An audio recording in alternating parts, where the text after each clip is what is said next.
영광 나의 존재와 부르심이라는 제목 가지고 말씀을 전하도록 하겠습니다. 저는 이제 한국교회 강단이 타락하면 교회는 끝났다고 봅니다. 강단에서 하나님의 말씀이 전해지지 않고 인간의 소리가 전해진다면 그 교회는 더 이상 희망이 없다고 생각하거든요. 저도 이 자리에서 몸부림치는 것 중에 하나가 보면 사람들이 기뻐하는, 사람들이 듣기를 원하는 그 말씀을 전하는 게 아니라 하나님께서 우리 교회를 향해서, 시대를 향해서 어떤 말씀을 전하기를 원하는가, 그 고민을 늘 하게 됩니다. 그러면서 오늘 또 이 말씀을 준비해서 하나님의 말씀을 전하게 되는데요, 저는 그렇게 생각합니다. 한 영혼이라도 하나님의 말씀에 배고픈 영혼이 있다면, 한 영혼도 하나님의 말씀에 깨어지고 내 삶을 하나님께 드리고자 하는 영혼들이 있다면 오늘 이 말씀이 그 사람에게 전하는 하나님의 말씀이 될 거라 생각합니다. 오늘 이 말씀을 들으면서 사람의 음성을 듣는 게 아니라 성령 하나님께서 각자에게 주시는 하나님의 음성이 들려지는 복된 시간이 되기를 간절히 소원합니다. 이제 신실한 그리스도인들이 주변에 살펴보면 참 많이 있습니다. 우리가 보면 이름도 없이 빛도 없이 주님의 길을 가는 사람이 참 많은 시대에 살고 있는데, 이런 분들의 특징이 뭐냐 보면 교회에서 본이 되고 세상 속에서 선한 영향력을 미치는 삶을 살게 됩니다. 이런 분들을 볼 때마다 목회자로서 너무 감사하고 도전이 됩니다. 왜냐하면 하나님의 말씀들을 살려고 하는 그 모습만 봐도 감동이 될 때가 많이 있습니다. 이제 교회에서 아시는 권사님께서 카톡을 보면 온통 영혼 구원입니다. 정말 이렇게 아시는 권사님의 그 카톡을 보면 모든 카톡의 내용 자체가 영혼들을 살려내기 위해서 몸부림치는 모습을 보게 되거든요. 가족의 사진을 올린 것도 아니고 정말 한 영혼을 살려내기 위해서 그 집중하는 그 모습을 보게 되는데, 어떻게 보면 이런 모습이 될 수 있을까 생각해 보면 하나님 나라의 사명의 눈이 열려졌기 때문에 그렇습니다. 천국의 가치가 얼마나 중요하고 한 영혼의 가치가 얼마나 중요한지를 알기 때문에 모든 관심과 모든 초점이 영혼 구원에 맞춰져 있는 모습을 보게 되거든요. 우리가 잘 아시다시피 천사들도 하지 못하는 사역이 있다면 영혼이 구원이거든요. 우리가 이 땅 속에서 할 수 있는 최고의 사명이 뭐냐? 영혼들을 살려내는 것인데, 권사님 속에서는 한 영혼을 살려내기 위해서 몸부림치는 그 모습 자체가 참 도전이 될 때가 많이 있습니다. 우리가 가만히 생각해 보면 세상 속에서 천국에 대해서 눈이 열려지지 않고 하나님 나라의 사명에 눈이 열려지지 않는 사람들은 영혼 구원에 대해서 무관심한 삶을 살아갈 수밖에 없습니다. 하나님의 아들 예수 그리스도가 이 땅에 오신 이유가 뭔가? 주님의 몸되게가 이 땅에 있는 이유가 뭔가? 영혼들을 살려내기 위해서. 주님께서 나를 먼저 구원하신 이유가 뭔가? 나를 통해서 죽어진 영혼들을 살려내기 위해서 주님께서 나를 먼저 구원하셨다고 믿는 사람들은 이 땅 속에서 예수님께서 십자가에 죽으신 그 십자가의 죽으심의 이유를 알고 세상 속에서 영혼들을 살려내는 데 삶을 살아가게 된다는 것입니다. 교회의 본질이 영혼 구원이고, 우리가 또한 한 영혼이 천하보다 귀하다는 것을 말로만 하는 것이 아니라, 성경으로만 읽는 것이 아니라 내 삶 속에서 드러낸다면 그 사람은 결국은 천국의 눈이 열렸다라고 말할 수가 있게 되는 겁니다. 지난번에 이제 봄 새생명 행복 주일을 마치고 나서 이제 그 다음날 제가 서울에 올라갔던 적이 있습니다. 운전을 해서 서울까지 올라가게 됐는데, 지난 금요일 날 제가 설교를 할 때 잠시 언급을 했던 적이 있습니다. 이제 아시는 권사님께서 이제 아버님에게 정말 복음을 좀 전해줬으면 좋겠다, 그 마음이 읽혀져서 올라가게 되었는데, 이 권사님께서 아버님의 구원을 위해서 끊임없이 기도를 하시고 계셨습니다. 근데 이 권사님의 간절한 기도를 통해서 지난주에 드디어 아버님께서 예수님을 영접하시고 예수님을 시인하시는 일들이 일어나게 되었습니다. 그 입에서, 닫혀진 그 입에서 아멘이라고, 정말 주님의 복음을 듣고 난 뒤에 아멘이라고 고백하는 하나님의 놀라운 기적의 역사가 있게 되었는데, 제가 가서 복음을 전했을 때도 전혀 어쩌면 반응하지 않는 그 모습이 있었는데, 몸이 힘들고 더 이상 반응하지 못하는 그 상황 가운데서 비로소 인격적으로 주님을 만나는 역사가 일어나게 되었습니다. 근데 권사님께서 제가 분당에 있을 때 교회에 기도하시러 종종 오셨습니다.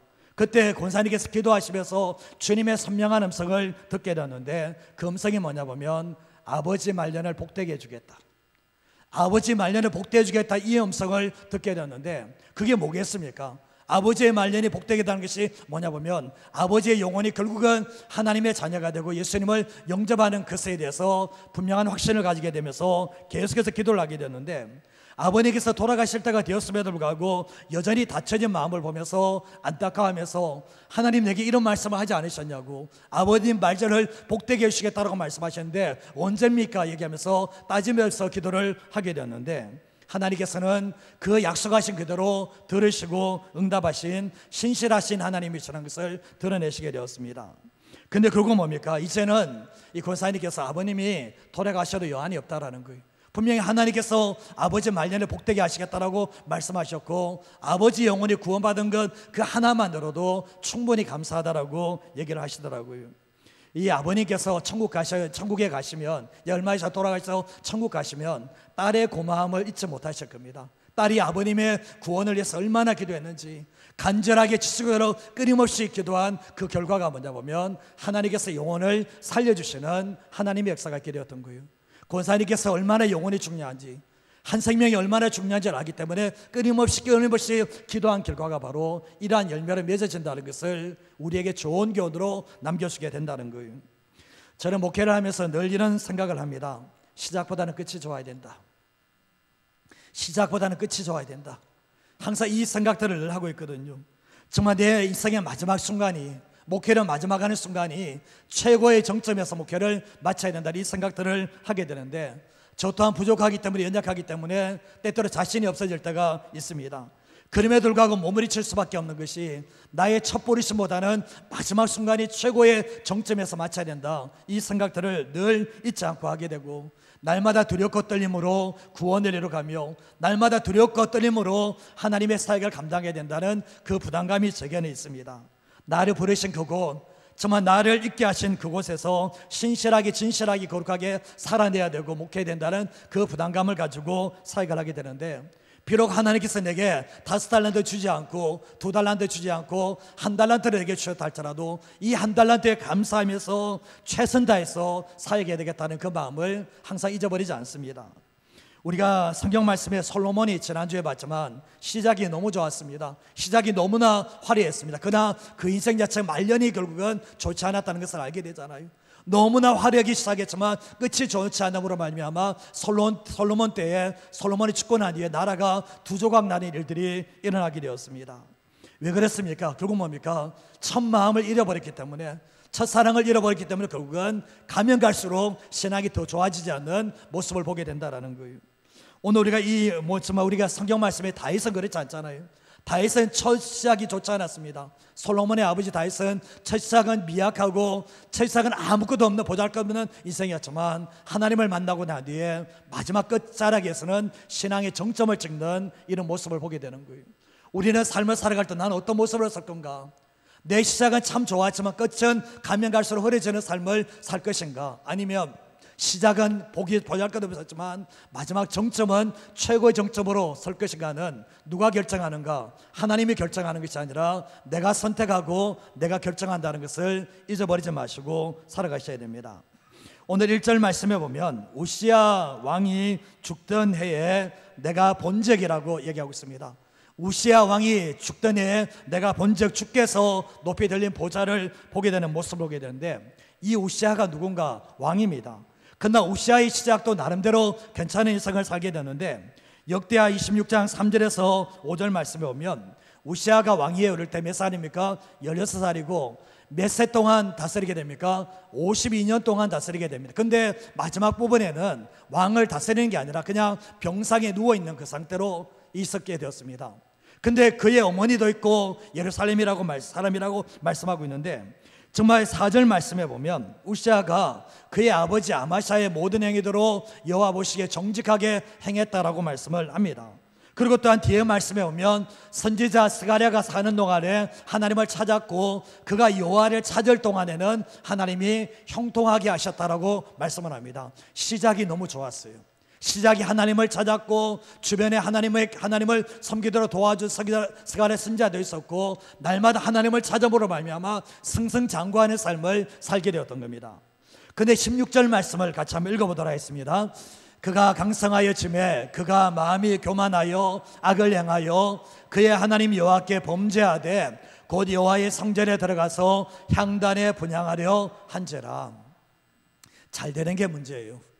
정말 잘 되는 게 문제가 뭐 잘 되면 하나님의 은혜를 더 잘 생각하고 더 겸손해야 되는데 더 잘 될수록 그때 보면 교만해지면서 악을 행하게 되는데 여호와께 큰 죄를 범하는 게 뭐냐 보면 왕은 성전에 들어가서 분향할 수 없고 제사를 집례할 수 없습니다. 근데 왕의 신분에서 제사장 자리를 탐내면서 그런 뭡니까? 성전에 들어가서 분향하려 하다가 문둥병이 드는 일들이 있게 되었습니다. 문둥병이 들면서 결국은 다시 회복하지 못하고 죽음을 맞이하게 되었는데 결국 뭡니까? 시작은 참 좋았지만 그 인생 마지막 결말은 좋지 않았다는 것. 잘 되면 잘 될수록 더 교만해서 내리막길을 쳤다라는 것을 말씀을 통해서 보게 되는 거예요.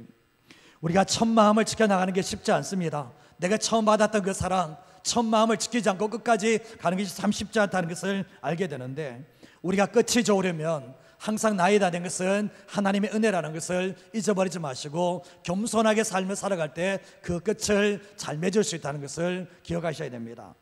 근데 우시아가 죽던 해에 하나님께서 선지자에게 자기의 영광을 보여주시고 이 선지자 이사야를 부르시는 장면이 오늘 본문에 등장하고 있습니다. 오늘 말씀 첫 번째로 할 수 있는 게 뭔가 같이 한번 읽어보겠습니다. 하나님의 영광과 임재를 경험함이 더욱 말씀을 붙드는 신앙으로 이어져야 합니다. 신앙생활할 때 하나님의 임재, 하나님의 영광, 하나님의 놀라운 신앙의 경험을 할 수 있지만 거기에서 머무는 게 아니라 그것을 통해서 하나님의 말씀을 더 붙드는 신앙으로 나아가기를 원하는 것이 하나님의 마음이라는 것입니다. 신앙생활할 때 개인적인 영적 체험이 중요하다고 봅니다. 부인할 수 없는 하나님의 살아계심을 개인적으로 직접적으로 경험하는 것은 하나님의 특별한 은혜라고 말할 수 있습니다. 그러나 여기에서만 머물러 있지 마시고 하나님 말씀 중심의 체험 중심의 신앙이 아니라 하나님 말씀 중심의 신앙으로 승화되어져야 된다는 거예요. 우리가 사도행전 2장 말씀에 보면 마가의 다락방에서 120명이 함께 기도하죠. 위에서부터 하늘에 불이 떨어집니다. 하늘에 불이 떨어지게 되면 성령의 불이 떨어지면서 바람같이 불같이 역사하시는 성령님을 120명이 동시에 그 자리에서 경험을 하게 되었습니다. 120명이 공동체가 놀라운 정말 하나님의 역사를 경험하게 되었는데 근데 그것으로 끝난 게 아니라 뭡니까? 이들이 그런 역사를 경험하게 되면서 더 하나님의 말씀을 붙잡고 더 순종하며 더 복음의 사람으로 성화되어지는 모습을 보게 된다는 거예요. 제가 지난번에 태영건설의 홍보팀 팀장에 대해서 한번 설교를 했던 적이 있는데 이번에 와이프가 목사님 딸이에요. 이 와이프가 목사님 딸이거든요. 근데 이 목사님 딸인데도 남편을 위해서 얼마나 많이 기도했는데 이 남편이 태영건설 다니면서 정말 거짓말 안 보태고요 매일 술 마셔요. 사람 대하니까 홍보팀에 있다 보니까 매일 술 마시는 그런 모습이 있었는데 이 신우의 예배를 참석하시면 늘 자요. 이게 예배 시간에 늘 자는데 이 술이 덜 깬 상태에서 늘 잡니다. 그 전날 무엇을 했는지 정확히 알 수 있거든요. 근데 결국 이제 나중에 이 태영건설에서 서희건설이 좋은 조건을 제시하니까 그걸 옮겨가게 되었거든요. 근데 서희건설에서 어려움을 당해서 결국 다시 태영건설로 오게 됐는데 서희건설이 있을 때 한날은 잠을 자는데 하나님께서 찾아오셨습니다. 너 그렇게 살면 죽는다. 너 그렇게 살면 죽는다. 이 말씀을 들었던 거예요. 이분에게만 하시는 하나님의 말씀 들었는데 딱 일어나는 순간 온몸에 정말 식은땀이 흘러내고 일어났을 때 소름이 끼치듯이 그 음성이 잊혀지지 않는 거예요. 너 그렇게 살면 죽는다. 이 음성이 지워지지 않는 거예요. 그때부터 술 끊어버리고 그때부터 그거 조차합산 습관을 끊어버리고 하나님만 섬기는 삶을 살았던 그 모습이 제가 이번에 가보니까 신실하게 주님의 길을 걸어가는 그 모습을 보게 되었습니다.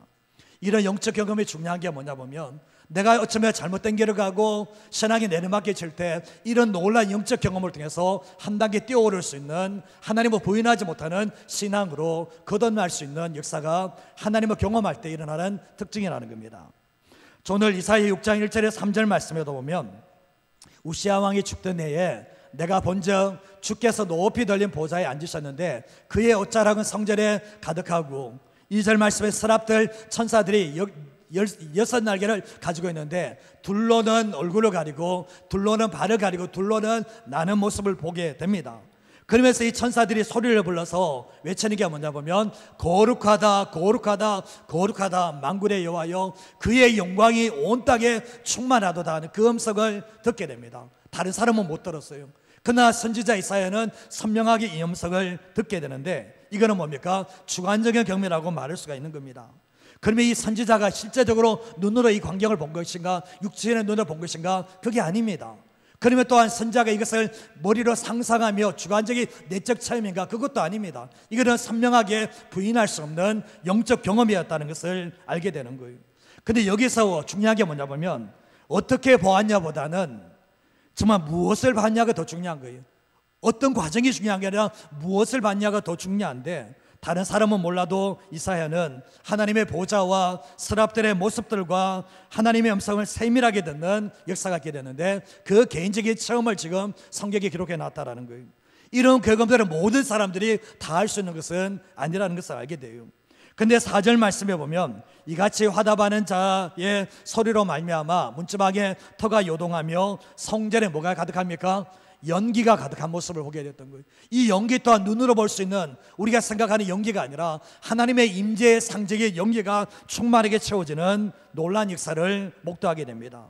결국 뭡니까? 이사야는 뭡니까? 하나님의 영광, 하나님의 임재, 하나님의 음성, 정말 영적 세계 천사들의 모습들을 다 보는 일들이 있게 되었는데, 이 부인할 수 없는 영적인 체험을 통해서 뭡니까? 하나님의 살아계심을, 하나님을 경외할 수 있는 신앙으로 세워지는 역사가 일어나게 되었던 겁니다.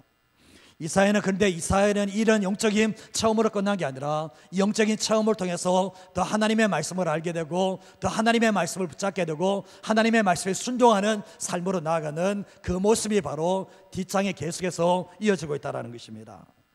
베드로서 1장 16절에서 18절 말씀을 보면 이 사도 베드로가 이렇게 얘기합니다. 우리 주 예수 그리스도의 능력과 강림하심을 너에게 알게 한 것이 교묘하게 만든 이야기가 아니다 얘기하면서 우리는 주의 크신 위엄을 봤다라고 얘기하고 있습니다.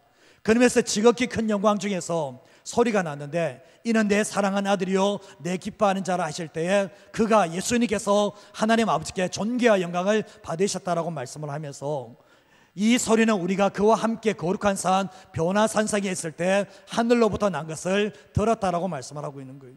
정말 이 변화산상에 올라갈 때 예수님이 변화를 하시는데 이 산에 베드로, 야고보, 요한이 올라가게 되었거든요. 거기에서 천상의 모습이 그려지면서 예수님이 모세와 얘기하시며 엘리야와 얘기하시며 정말 거기가 너무 좋아서 우리가 여기 있었으면 좋겠습니다, 그렇게 고백을 하게 되었거든요. 이 사도 베드로는 뭡니까? 살아있을 동안에 그걸 뭡니까? 정말 이 천상의 모습을 경험하는 놀라운 역사를 경험하게 되었는데 잊을 수 없는 경험이었습니다. 근데 19절에서 21절 말씀을 보시면 같이 한번 읽어볼게요.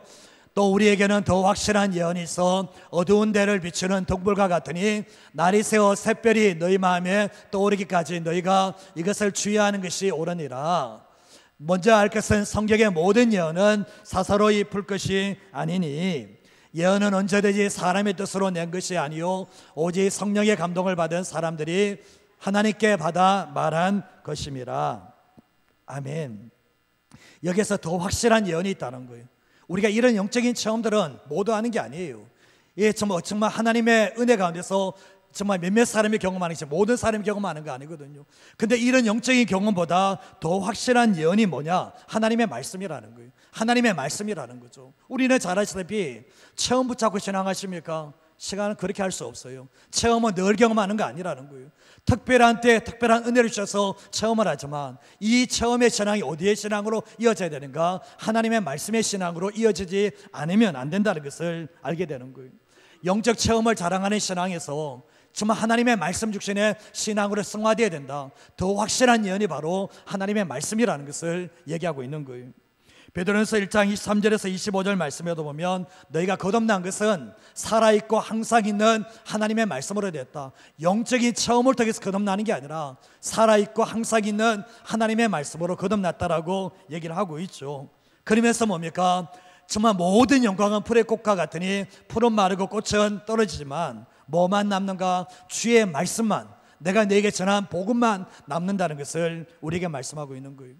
우리가 신앙생활할 때 영적 체험이 중요합니다. 이 이사야의 개인적인 체험을 성경에 기록해 놨잖아요. 우리가 삶을 살아갈 때도 영적 체험을 무시할 수는 없어요. 그러나 이 영적 체험을 통해서 하나님을 경외하고 하나님의 살아감을 인정하게 되잖아요.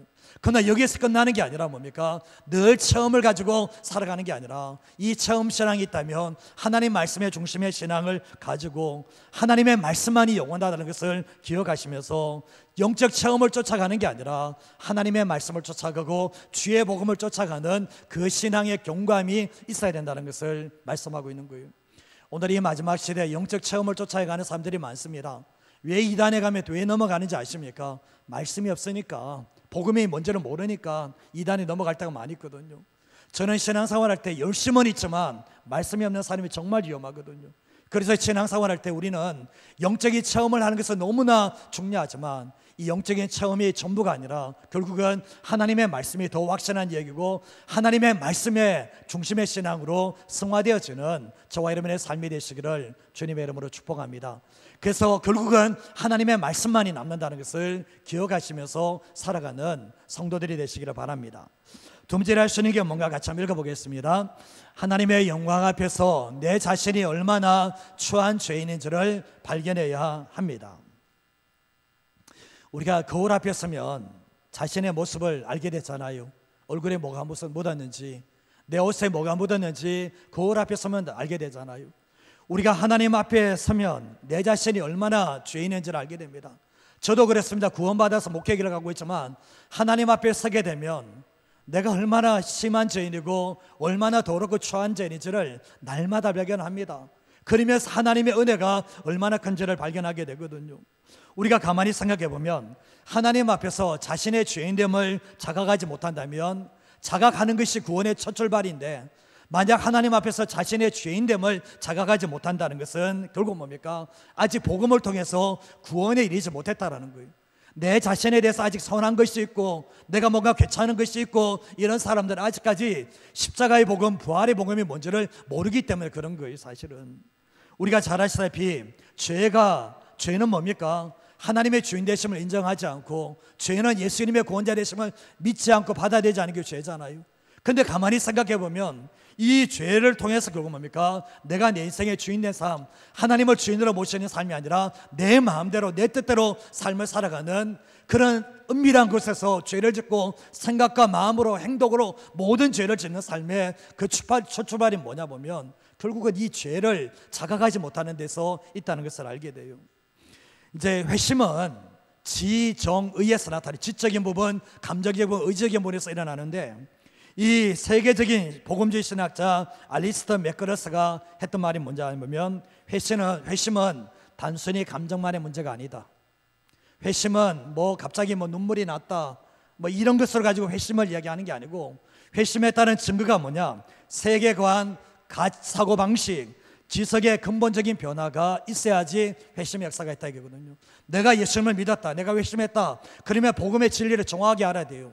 내가 죄인인 것을 알아야 되고 하나님께서 왜 이 땅에 예수님을 보내셨는지를 정확하게 알아야 되고, 그 아는 것에서 내 감정이 움직이게 되고, 그리고 회심했다면 내 삶의 의지적인 부분이 따르지 않으면 그거는 진정한 회심이 아니라고 말할 수 있는 거예요. 내 저거 다 알아, 근데 한번 경험해서 가슴이 뜨거워서 그걸로 가지고 회심을 이야기하는 것은 아니라는 거예요. 회심은 지적인 부분, 감정의 부분, 의적인 모든 것이 다 통합적으로 따라오는 것이 바로 회심의 역사라는 걸 말하고 있는데, 성경 말씀에 다 회심받은 사람들이 다 이런 모습을 보여주고 있다는 거예요.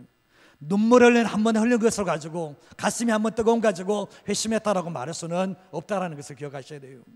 누가복음 5장 7절에서 8절 말씀에도 보면, 이제 다른 배에 있는 동무들에게 손질하여 도와하려니까 이제 그들이 와서 2배 이제 고기를 가득 채우게 되는데, 근데 8절 말씀에 시몬 베드로가 예수의 무릎에 꿇어앉으면서 엎드리면서 주여 나를 떠나소서 나는 죄인이라고 말씀합니다. 베드로가 어젯밤에 고기를 잡았는데 밤이 새도록 고기 잡으면 한 마리도 못 잡았습니다. 몸이 피곤해서 돌아가려고 하는데 예수님께서 자기 배 위에 앉으시더만 말씀을 전하세요. 그러니까 가지도 못하고 그냥 예수님 말씀을 듣게 되죠. 근데 말씀을 다 전하고 난 뒤에 예수님이 베드로에게 하시는 말씀이 저 깊은 곳에 가서 그물을 내리라고 하는 거예요. 이 시간대에는 그 깊은 곳에 고기 없어요. 근데 베드로가 하는 말이 뭡니까? 정말 내가 밤이 새도록 물고기 잡았지만 한 마리도 잡지 못했지만 주님의 말씀에 의지해서 그물을 내리겠다고 해서 내렸을 때 정말 찢어지도록 고기를 잡는 역사가 있게 되었거든요. 많은 사람들이 와 얘기하면서 물고기가 이렇게 잡혔다라고 얘기할 때 베드로가 어떻게 하고 있습니까?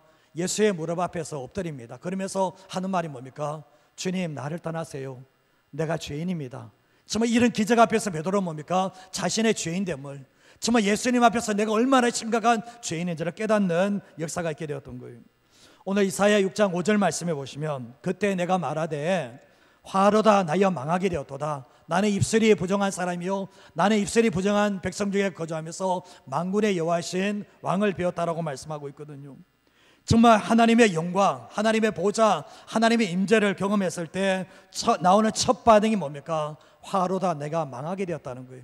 근데 이것을 직역을 하게 되면 나에게 화로다. 왜냐하면 나는 끝장났기 때문에 이제 끝났다는 거예요. 하나님의 거룩하심 앞에, 하나님 앞에 영광 앞에 섰을 때 내 자신의 죄인됨과 이스라엘 백성들의 그 부정한 모습을 보면서 결국 뭡니까? 내가 망하게 되었고 내가 죽게 되었다라고 얘기를 하고 있는 거예요.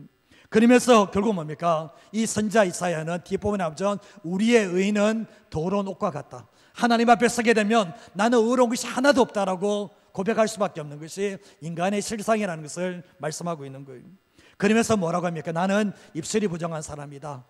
그리고 입술이 부정한 사람들 중에 가하면서 만군의 여호와를 배웠다라고 얘기하는데, 이 선지자는 자신의 죄 가운데 특별히 입술을, 부정한 입술을 지목해서 말하는데, 부정한 입술이 뭡니까? 모든 죄악을 총체적으로 나타내는 거예요. 부정한 입술이 결국은 뭡니까? 그러면서 이 백성 가운데서 내가 하나님을 배웠다라고 말씀하는데, 6절과 7절 말씀해 보면 서랍 중에 하나가 부젓가락으로 제단에서 짚어본 핀숯을 가지고 이제 이사에게 찾아옵니다. 그러면서 입에 대면서 보라, 이것이 내 입에 되었으니 내 악이 죄하여졌고 내 죄가 사하여졌다라고 고백을 하는 모습을 지금 말씀해 주시는 모습을 보게 됩니다. 이 상징적인 행동이거든요. 결국 뭡니까? 화로다 내가 죽게 되었다고 했을 때 이 서랍 중에 한 명의 부젓가락을 가지고 핀숯을 가지고 입에 대는 모습을 보게 되는데, 이 핀숯 자체가 죄 용서하고 정화의 능력을 가진 게 아닙니다. 선지자가 오늘 이 이사야가 사죄함을 받는 것에는 피 흘림의 제사가 없거든요. 피 흘림이 아니거든요. 핀숯을 가지고 되었을 때 거거든요. 이것은 결국 뭡니까? 장차 예수님께서 우리의 죄 때문에 이 땅에 오시고 예수님이 십자가의 죽으심과 부활을 통해서 죄 용서함을 받지만, 우리가 구약처럼 이 짐승의 제사를 통해서 구원받는 것이 아니라는 것을 상징적으로 말씀을 하고 있다는 거예요. 우리가 로마서 3장 23절 말씀에 모든 사람이 죄인이다, 이 땅에 태어나는 모든 사람이 죄를 범하였다 얘기를 하면서 하나님의 영광에 이르지 못하는데, 근데 이 죄의 삭시 뭐냐? 사망이라는 거예요. 하나님과의 관계가 단절히 끊어지는 상태가 있는데, 이 땅에 태어나는 모든 사람은 다 영적인 죽음에서 태어난다는 것을 알게 됩니다. 에베소서 2장 1절에서 5절 말씀에도 보면 허물과 죄로 죽었던 너희를 살리셨다. 우리가 죽은 상태였다라는 거예요. 근데 우리가 죽은 상태의 모습이 어떤가 보면, 뒤에 보면 이 세상의 풍조를 따르고 그리고 공중의 권세 잡은 자 사단을 따르고 불순종하는 삶을 살게 되는데, 3절 말씀에 보면 전에도 우리도 육체의 욕심을 따라 살고 내 마음이 원하는 대로 내가 내 인생의 주인 돼서 내 멋대로 삶을 살아서 하나님의 진노의 자식이었다는 거예요. 근데 4절 말씀에 보면 긍휼이 풍성하신 하나님이 우리를 사랑하신 그 큰 사랑을 인하여 허물로 죽은 우리를 예수 그리스도와 함께 살리셨고 은혜로 구원을 받았다라고 우리에게 말씀하고 있다라는 거예요. 결국 뭡니까? 우리가 구원을 받았지만, 우리가 여전히 죄인이었지만, 우리가 이 죄로 말미암아 우리가 회상할 수 있는 능력이 없었지만, 하나님의 그 크신 사랑을 통해서 예수님의 십자가의 은혜를 통해서 우리가 구원을 받았다는 것을 분명히 말씀하고 있다라는 거예요. 구원은 은혜로 받은 것이기 때문에 자랑할 수 없는 거예요. 그러나 제가 여러분이 그런 얘기 하잖아요. 내가 구원을 받기 전에 하나님 앞에 서봐야 되고, 내가 예수님의 십자가 앞에 서보면 내가 얼마나 더럽고 추한 죄인인지를 아셔야 돼요. 정말 몸서리치면서 내가 얼마나 하나님 앞에 죄인인지, 내 뼛속까지 죄인이고 내 허리는 핏방울 한 발까지도 죄인의 피가 흐른다는 것을 깨닫지 못하는 사람들은 진짜 복음을 경험한 사람이 아니라는 것을 알게 돼요. 우리가 가만히 생각해 보면 저도 그렇습니다. 목회하지만 여전히 그렇습니다. 조금만 하나님만 의지하지 않으면, 하나님만 바라보지 않으면 정말 내가 구원받은 상황이 뼛속까지 죄인이고 내 뼈는 모든 것이 다 죄인이라는 것, 내 온 존재가 죄인이라는 것을 날마다 경험합니다. 사도 바울이 그런 이야기 하잖아요. 내가 죄인 중에 괴수다. 사도 바울은 항상 보면 하나님을 바라보지 않으면 이 죄의 늪에서 빠져나가지 못한다는 것을 사도 바울이 고백을 하거든요. 우리의 삶 가운데 그렇습니다. 내게 선한 것 없습니다. 내가 구원받을 수 있는 조건 없습니다. 내가 지옥 가도 당연한 사람입니다. 그러나 결국 뭡니까? 이건 어디서 경험만 되는가? 하나님의 임재, 하나님의 영광, 하나님의 보좌 앞에 설 때 내 자신의 모습을 보게 되면서 십자가의 복음을 전할 때도 내가 얼마나 더럽고 추한 죄인인지를 아는 사람은 이 예수님의 십자가가 얼마나 감사하고 고마운 건지를 알게 되지만, 내가 죄인됨을 자각하지 못하는 사람은 이 십자가가 그분에게는 아무런 의미가 없어요. 그분에게 정말 십자가가 아무런 유익이 없는 삶을 살게 되는 거예요. 우리의 삶을 살아갈 때 왜 영혼들을 살려내는 삶을 사는지 아십니까? 나 같은 죄인이 구원받은 것 안다면 내 주변 사람들도 구원받아야 된다고 알기 때문에 결국 뭡니까? 영혼들을 살려내는 삶을 살아갈 수가 있게 되는 거예요. 우리의 삶을 살아갈 때도 마찬가지입니다. 기억하셔야 될 것이, 내가 선해서 구원받는 거 아니에요. 내가 뭔가 주님 앞에서 선할 구원받을 조건이 있어 구원받은 게 아니에요.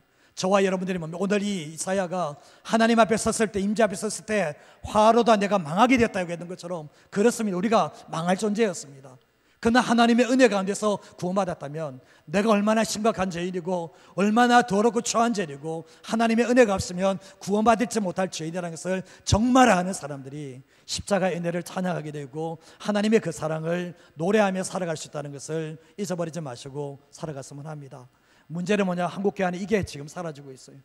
정말 이 구원의 은혜, 내가 얼마나 심각한 죄인이었고 나 같은 죄인 살려주시니 하나님의 은혜가 자꾸 식어지니까 문제가 된다는 것을 알게 되는데, 우리가 삶을 살아갈 때 구원받으러 끝난 게 아니라, 정말 내가 죄인인 것을 자각한 것이 끝난 게 아니라 매 순간마다 십자가 앞에 하나님의 임재 앞에 섬으로 말미암아 나같이 더럽고 추한 인생을 살려주신 그 하나님의 은혜를 생각하면서 살아갈 수 있는 저와 여러분 인생 되시기를 주님의 이름으로 축복합니다.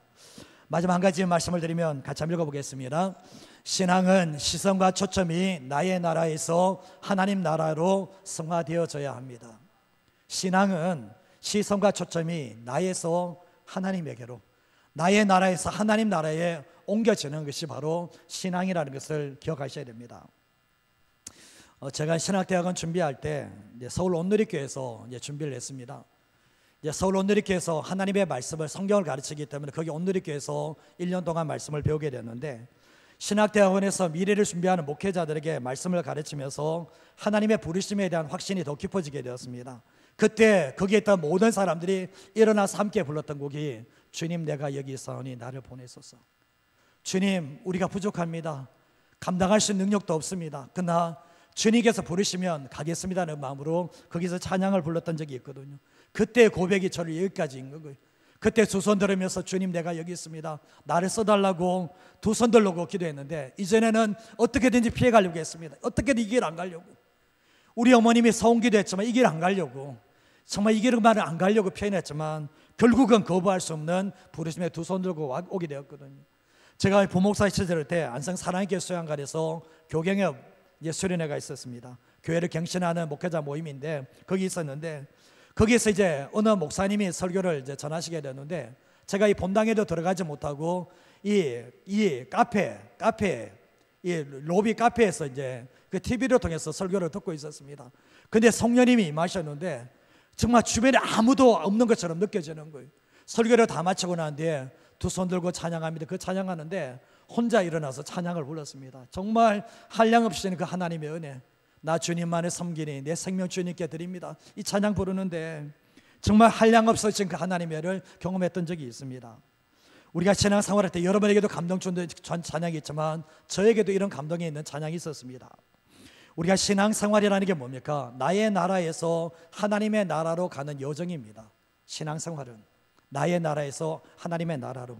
구원받지 못했을 때는 철저하게 나의 성공, 나의 나라를 위해 살았잖아요. 근데 구원받고 난 이유도 어떻습니까? 여전히 신앙이 어렸을 때는 나의 나라, 나의 성공, 주님을 이용해서라도, 주님께 뭔가 기도해서라도 나의 나라를 세우려고 하는 그런 게 있잖아요. 그러나 이제 신앙이 성숙되면 나타나는 특징이 뭡니까? 이제 시선과 초점이 하나님께로 맞춰지게 되고 하나님의 나라로 맞춰지게 되는 거예요. 신앙이 성숙된 영적 정말 아비들의 모습의 특징이 뭐냐 보면 이제 더 이상 내게 맞춰지는 게 아니라 내 삶이 어떻게 되는 것인가에 초점을 두는 것이 아니라 하나님의 나라에 맞춰지는 사람이 바로 신앙의 여정의 길을 잘 걸고 있는 사람들의 특징이라고 말할 수 있는 거예요. 우리가 이 눈이 열려져야 되는 거예요. 우리가 신앙생활 대부분 처음 할 때는 문제 해결하기 위해서, 축복받기 위해서, 오로지 자기 자신을 위해서 신앙생활하지만 성숙되면 성숙될수록 내 삶은 하나님께 맡겨들고 하나님의 나라 위해서 쓰임받는 삶을 살게 된다는 것입니다. 우리가 느헤미야가 그렇지 않습니까? 지난번에 이제 오래전에 했죠. 얼마 전에도 했지만 느헤미야에 대한 책이 있는데 당신의 자리에는 이유가 있습니다. 책이 있거든요. 느헤미야가 술 맡던 가는 자리까지 올라갔습니다. 왜 올라갔습니까? 자기 나라, 자기 성공 위해서 그 자리에 올려줬습니까? 주님은 아닙니다. 느헤미야가 신앙이 성숙되지 않았다면 자기 나라, 자기 성공에 초점 맞추겠지만 신앙이 성숙함으로 말미암아 나를 이 자리에 있게 하신 이유는 나를 위해서가 아니라 하나님의 나라와 그의 백성들을 위해서 이 자리에 있다는 것을 알게 되고 또 자기 자신을 헌신해 나가는 모습을 보게 된다는 거예요. 신앙은 고민하지 않으면 성장하지 않습니다. 나의 부르심이 뭐고 내가 왜 이 자리에 있는지를 깨닫지 못하면 신앙생활은 더 이상 나아지지 않는다는 거예요. 그래서 신앙생활은 가면 갈수록 나는 잊어버리고 나는 죽고 내 안에 예수님이 살아계시고 그분의 나라를 바라보며 살아가는 그 삶, 순례자의 여정길이 바로 신앙생활이라는 것을 기억하셔야 된다는 거예요. 오늘 이사야 6장 8절 말씀에 보면 내가 또 주의 음성을 들으니 정말 목소리를 들으니 주께서 이르시되 내가 누구를 보내며 누가 우리를 위해서 갈까 하시니 그때 내가 이르되 내가 여기 있나이다 나를 보내소서 하였더니라고 말씀합니다. 결국은 하나님의 안타까운 마음이거든요. 하나님의 안타까운 마음이 뭡니까? 내가 누구를 보내며 누가 우리를 위해서 갈고 얘기를 하는 게 뭐 갈 사람이 없는 거예요 지금. 근데 이사야가 어떻게 해서 주님의 임재를 경험하고 주님의 보좌도 경험하고 주님의 영광을 받습니다. 죄의 용서함도 받았고 입술에 부정한 것 모든 것도 정해주는 것을 경험했습니다. 그 모든 음성을 경험하고 난 뒤에 주님의 음성을 듣게 됐을 때, 주님의 안타까운 그 음성을 들었을 때 주님 내가 여기 있습니다. 내가 가겠습니다. 내가 부족하지만 내가 그 길 가겠습니다. 고백하는 모습을 보게 됩니다. 근데 9절과 10절 말씀에 여호와께서 말씀하는 게 이 백성에게 이르기를 너희가 듣기는 들어 깨닫지 못하고 보기는 보아도 정말 알지 못하겠다라고 말씀하며 이 백성의 마음을 둔하게 하며 그들의 귀가 막히며 그들의 눈이 감기게 하라. 염려하건대 그들의 눈으로 보고 귀로 듣고 마음을 깨닫까 다시 돌아와 고침을 받을까 하노라 하기 시기로라고 말씀하고 있죠. 이 말씀은 뭡니까? 너가 하는 일이 쉬운 일 아니라는 거예요. 너가 나의 백성들에게 말씀을 전하지만 환영받는 거 아니라는 거예요. 그리고 좋은 이야기를 해야 되는 것도 아니라는 거죠. 듣지도 않으려고 하고 깨닫지도 않으려고 하는 그 정말 완전히 막힌 사람들에게 전해야 된다는 것을 말씀을 하시면서 11절 말씀부터 보면 결국은 너는 심판의 메시지를 전해야 된다. 그들에게 듣든지 않은데 심판의 메시지를 전해야 된다는데 이 부담이 됩니다. 그러나 주님이 하시는 말씀은 누군가는 전해야 되는데 누가 가주냐는 거예요. 그때 이사야가 뭡니까? 이가 압니다. 이 길 가면 어려운 길을 알고 이 길 가면 돌 맞는 길이라는 거 압니다. 그러나 이사야가 하는 말이 뭡니까? 주님 제가 가볼게요. 제가 부족하지만 제가 갈게요. 하나님의 안타까운 마음을 제가 백성들에게 한번 전해볼게요. 이런 마음으로 헌신해 나가는 이런 모습을 보게 됩니다. 이 시대도 마찬가지지 않습니까? 이 시대에 사람이 없습니다. 주님 내가 누구를 보낼까? 내가 누구를 보낼까 얘기할 때 많은 사람들이 편안한 길 가며 주님 가기 싫습니다. 그 길 안 가렵니다. 그런데 시대에 살고 있거든요. 그러나 하나님께서 오늘 또 이사야와 같이 주님 제가 갈게요. 제가 그 일 할게요. 주님의 마음을 시원케 해줄게요. 이런 사람들이 없는 시대에 우리가 살고 있다고 해도 틀리지 않다라는 거예요. 우리가 그렇지 않습니까? 오늘날 힘든 길을 안 가려고 합니다. 정말 김남준 목사님이 이제 신학생들을 가르치면서 책을 졌는데 자네 정말 그 길을 가려나?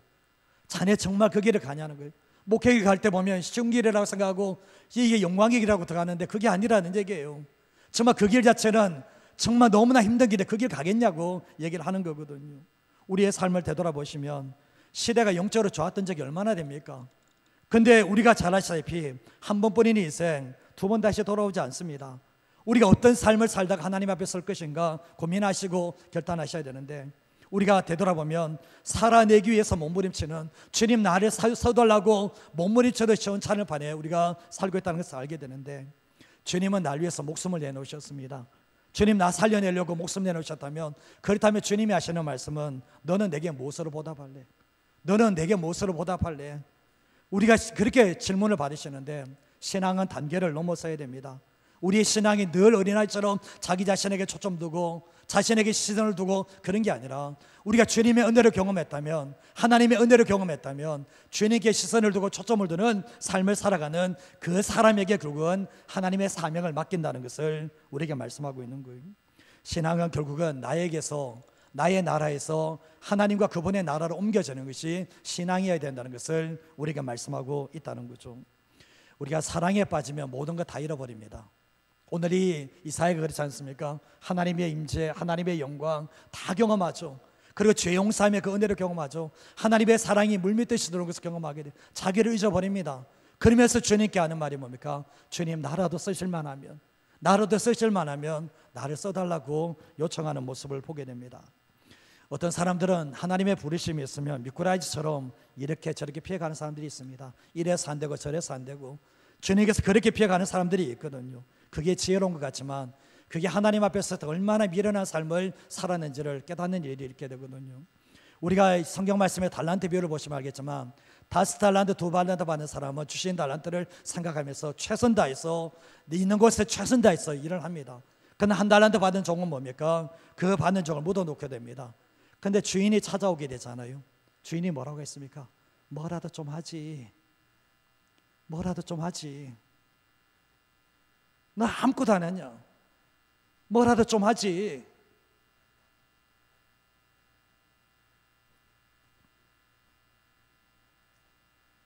우리의 삶을 주님과 하나님 나라라도 나를 위해서 뭐라도 좀 하죠. 그런 거 아닙니까? 근데 결국은 우리가 주님의 은혜를 받게 되면 내가 원하는 것이 아니라 주님이 원하시는 것으로, 내가 원하는 것이 아니라 나를 필요로 하는 것으로 가는 게 신앙 아닙니까? 우리가 주님 말씀하시면 찬양한데, 뜻하신 그곳에 내가 있기 원합니다. 뜻하신 그곳에, 내가 원하는 것이 아니라 주님이 나를 필요로 하는 곳, 그곳에 내가 있기 원합니다. 그게 우리의 신앙 아닙니까? 그러나 지금 한국교회가 위기가 뭡니까? 목회자들이 주님이 원하는 곳, 힘들고 어려운 거 안 가려고 그래요.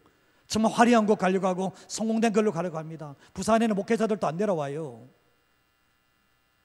부산에는 목회자 안 내려옵니다.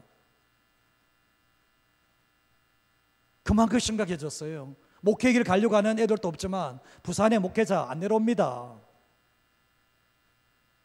힘들고 어려운 길 안 오겠다는 얘기예요. 쉽게 하면 성도님들도 마찬가지지 않습니까? 한번 생각해 보십시오. 정말 주님이 원하는 곳에 내가 있기를 원하는가? 주님이 정말 주님의 마음이 있는 그곳에 내가 있기를 원하는가? 한번 생각해 보셔야 돼요. 정말 우리는 내가 편하는 곳을 자꾸 추구하는데 주님이 나에게 있기를 원하는 곳이 어딘가? 그게 신앙 아닙니까? 이전에는 내가 원하는 곳을 갔지만 이제는 그게 아니라 주님이 원하는 곳을 내가 있겠습니다. 이게 바로 신앙이고 기도였다는 것을 알게 되는 거예요. 오늘 말씀 이사야가 거부한다면 주님 나 못 가겠습니다. 그러면 주님은 너 말고 딴 사람이 있다는 거예요. 또 준비한다는 거예요. 하나님께서 우리에게 은혜를 주시는 이유가 뭡니까? 내가 너를 쓰기를 원한다. 내가 너를 보내기를 원한다. 그거 아닙니까? 어느 목사님이 그런 이야기를 하더라고요. 연말 되면 이제 성도님들에게 이제 이렇게 사역을 부탁한대요. 교사도 부탁하고 이것저것 부탁한대요. 근데 이 목사님은 성도들이 딱 한 번 거절하면 더 이상 안 맡긴대요. 딱 한 번 물어보고 더 이상 거절하면 더 이상 안 맡긴다는 거예요. 이유가 뭐냐? 그 사역이 당신에게 그렇게 값없는 것을 얘기해주면 안 맡긴다는 거예요. 이 사역은 영광스러운 사역이고 내가 하나님 나라에서 내 자신을 드릴 수 있는 사역인데 그 사역을 거절한다면 맡기지 않는다. 이분의 사역의 특징입니다. 저는 그렇게 하지 않아요. 근데 이분은 참 대담한 게 뭐냐 보면 사역을 구걸할 필요는 없다는 거예요. 정말 주님의 사명을 구걸하지 않는다는, 안 한다면 하지 말라는 얘기예요. 그게 뭐냐 보면 이 사명이 얼마나 중요한데 하나님이 나를 쓰시겠다는데 나를 통해서 영광 받으시겠다는데 거기를 거절하는 것은 결국 뭡니까? 오늘 이 말씀처럼 하나님께서 은혜 주시거나 안 돼 이사야가 거절한다면 주님도 못 쓴다는 거예요. 하나님께서 쓰기를 원하는 그런 모습을 보게 되는데 하나님께서 여기 계신 모든 분들을 다 쓰기를 원해요. 우리가 정말 하나님의 은혜를 경험하고 정말 내가 얼마나 큰 은혜 가운데서 죄 용서받는지 알고 내가 하나님 앞에 내 자신을 주님께서 누가 날 위해서 갈구할 때 주님 내가 여기 있습니다, 나를 써달라고 그런 사람을 찾으신다는 것을 알게 돼요. 오늘 제 오전 1부 예배 때 이 말씀 하라고 마치겠는데 1부 예배 때 제가 특별 새벽에 때 기도했던 이제 전도사가 왔어요. 이제 뭐냐 보면 그 전도사는 어떤 걸 보면 모든 장애물을 딛고 일어서는 힘의 은혜라는 게 있는데 이 전도사 오늘 모습 보신 분 알겠지만 제대로 걷지도 못해요. 제대로 발음도 안 좋아요. 그러나 이 친구는 하나님 앞에 자기 자신을 드리고자 나를 써달라고 요청을 하게 됐던 거죠. 근데 선한 목자교에서 이 친구를 이제 사랑부 전도사로 채용을 했어요. 말 잘 안 돼요. 그리고 조금만 그러면 온몸에 식은땀이 나고 땀 냄새 나고 이런 친구거든요. 그러나 그 안에서 뭐건지 아십니까? 하나님을 사랑하는 마음이 있어요. 내게 주신 하나님의 은혜에 보답하고 싶은 마음이 있어요. 그 마음을 하나님이 보셨던 거예요. 그래서 결국 뭡니까? 하나님께서 결국은 뭡니까? 언어도 잘 안 되는 친구를 결국은 그 교회에서 사역자를 세웠던 이유가 뭐냐 보면 하나님 앞에 쓰임받고자 하는 그런 열망이었던 거예요. 우리의 삶을 살아갈 때 마찬가지 않습니까? 하나님 앞에 쓰임받고자 하는 열망이 없다면 결국은 나는 뭡니까? 나는 껍데기밖에 없잖아요. 사실은 결국은 내 나라를 위해서 살아가는 것이지 내가 하나님을 위해서 산다라고 말할 수는 없는 거잖아요. 우리의 삶을 살아갈 때 마지막 주님 앞에 섰을 때 저도 그렇고 여러분도 그렇고 후회하지 않으시려면 내 신앙은 나의 나라에서 하나님 나라의 초점으로 옮겨지지 않는 한 우리는 결국은 주님 앞에 섰을 때 후회가 남을 수밖에 없다는 것을 기억하셔야 됩니다. 오늘 이 말씀을 보시면서 우리가 하나님의 영광, 하나님의 임재 경험할 수 있습니다. 그러나 하나님의 말씀 중심의 신앙으로 성화되셔야 됩니다. 그리고 또한 우리가 매 순간마다 내가 의로워서 구원받았지 뭐 그렇지 않습니까? 목회자가 뭐 별다른 사람입니까?